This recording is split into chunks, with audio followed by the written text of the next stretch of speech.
Hello everyone, I'm the Enforcer, and welcome to the breaking news. Please make sure to like, comment, and subscribe, and support us on Patreon, link in the description below.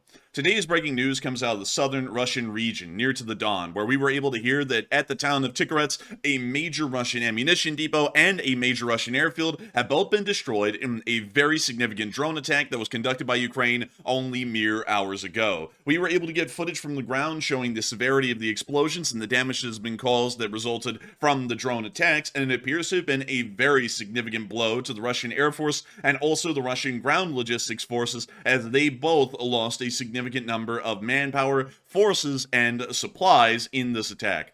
The area around Tikhoretsk is used quite heavily by the Russian armed forces, and if we were to zoom in here, you can actually see the airfield over here on the northern side of the town of Tikhoretsk used by the Russian Air Force, and particularly a wing of Su-30 aircraft or interceptors. And we also were able to see that just outside the town a little ways away is a larger ammunition depot used by the Russian army and also by the Russian Air Force in conjunction to be able to supply the Russian Air Force at Tikhoretsk with munitions and also to transport further munitions deeper on into Ukraine to be used in the Russian war effort, particularly right now in the Preemptive offensive that is still ongoing at this moment.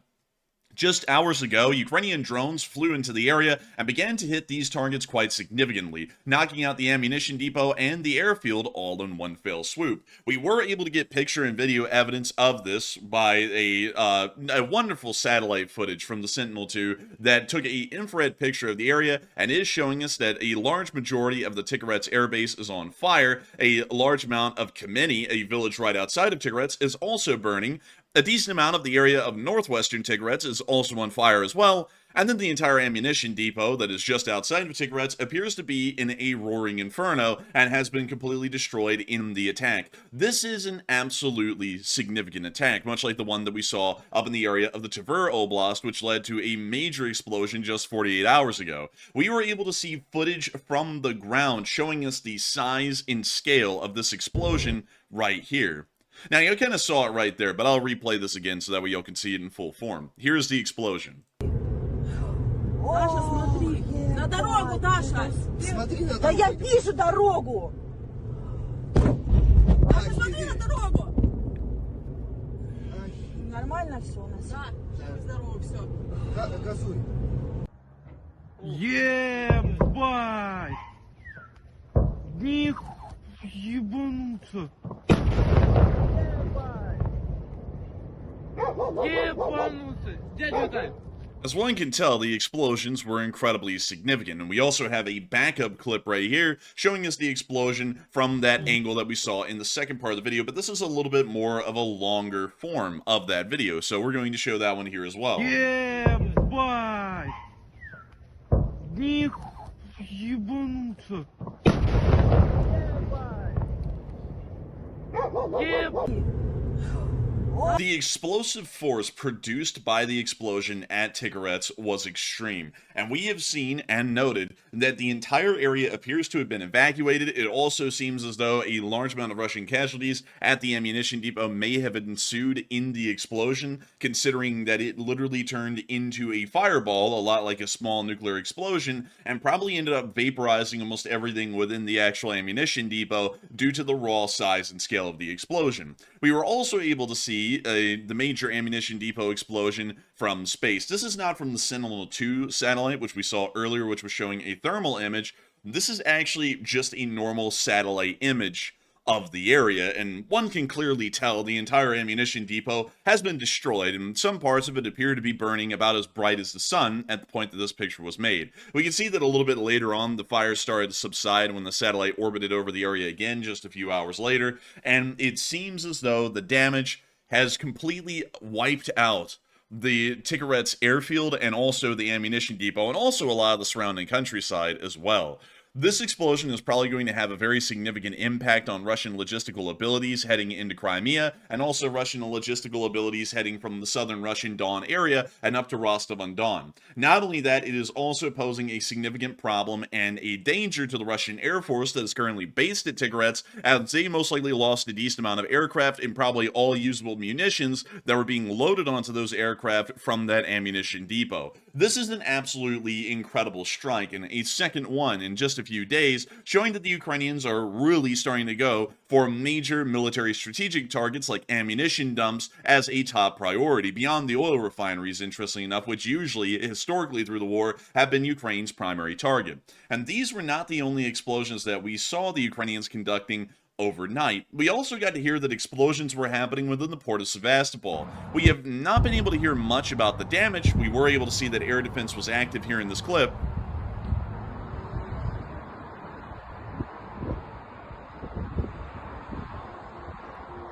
But we don't know of any actual damage. Once again, we just know that the port was under attack, and we'll be waiting to try and get additional news, and if we do, we'll be reporting that on the live stream tonight as an actual live event, considering that we will be getting that information in between right now and later on tonight. Moving on up into the area around Toropets as well, another ammunition depot actually got targeted, stricken, and destroyed by the Ukrainians overnight. The explosion was so significant, it's actually closed down the Russia-Latvia highway that leads from inside of Russia into Latvia, because the explosion ended up engulfing the highway in a small area and ended up completely blocking any kind of road traffic because of the falling explosives coming from the sky for about the next few hours. Опа, ни хрена себе. Не знаю, что делать. Едем, не едем, как думаешь? A pretty significant explosion, and although we don't have a lot of information at the moment, it did happen around the town of Objerbrisky, which is just south of Toropets, and it is leading us to know that the M9 highway leading into Latvia has been shut down, and it's also showing that Russian air defense efforts have not been strengthened or fortified in this area in the past 48 hours after the major Toropets attack. This is most likely indicating that the Russians do not have a viable amount of air defense batteries left at their disposal within the Russian Federation and also within the area of southern Ukraine, specifically Crimea, as we're seeing that for the most part, Ukrainian drones and Ukrainian weaponry is able to fly in quite easily without any kind of major opposition. At the exact same time, just south of Krasnodar, we were able to see that the remaining Vagner HQ in Molkino has burned to the ground. We are largely knowing that Vagner is over inside of Russia. The only place that Vagner exists is in Western Africa at this point, and even then they're almost like a fringe group and they're not really a major one to be reckoned with any longer in the war. But here's the clip of the Vagner headquarters burning to the ground.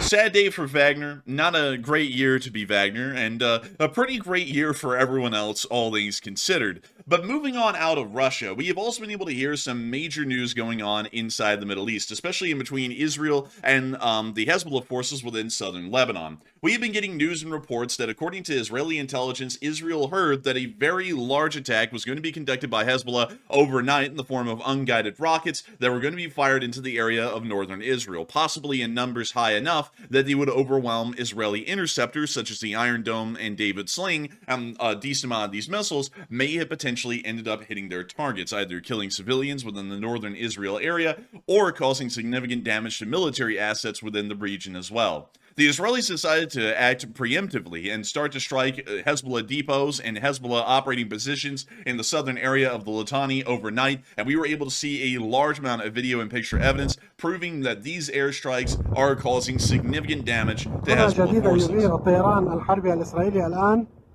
على مجرى نهر الليطاني مقابل منطقة الخرطوم.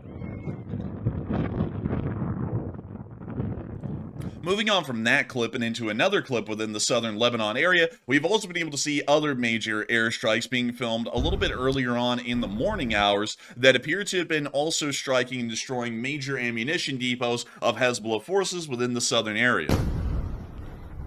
This clip right here appears to be showing an ammunition dump that has exploded.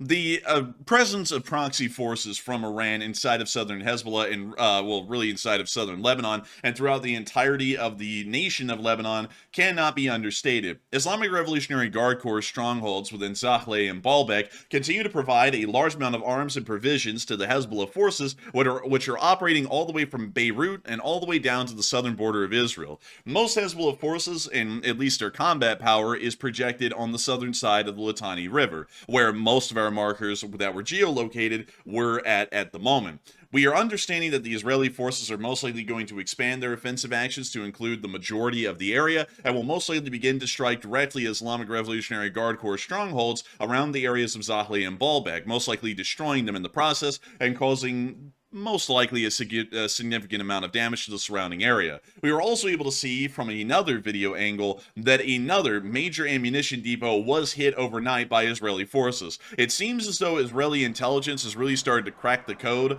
on what Hezbollah is doing and how to fight them, as we can see right here, from the massive shockwave and the explosion caused by the hit on this ammunition depot.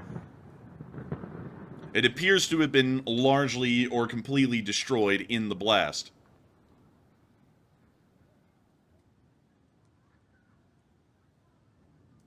A very good thing to note, and once again showing that Israel is continuing to bring the fight right to the Iranian-backed proxies within the region, and making sure to show them that the American-backed sphere within this area will not be going down without a fight, and will be causing significant damage to them in the meantime. But with that, that is all of the major breaking news that we have at the moment. I've got to thank you all so much once again for watching this video. If you all have enjoyed, please make sure to subscribe, make sure to like, and make sure to comment, and also make sure to go support us on Patreon if you'd like to. Link in the description below. No one has to, but it does help to make these video projects possible, and I got to give a massive shout out to all of our patrons who are currently on Patreon at the moment and supporting this channel, because if it was not for folks like y'all, we would not be able to make this thing a reality. And so a huge thanks to everyone once again, and we will see you all in the next one.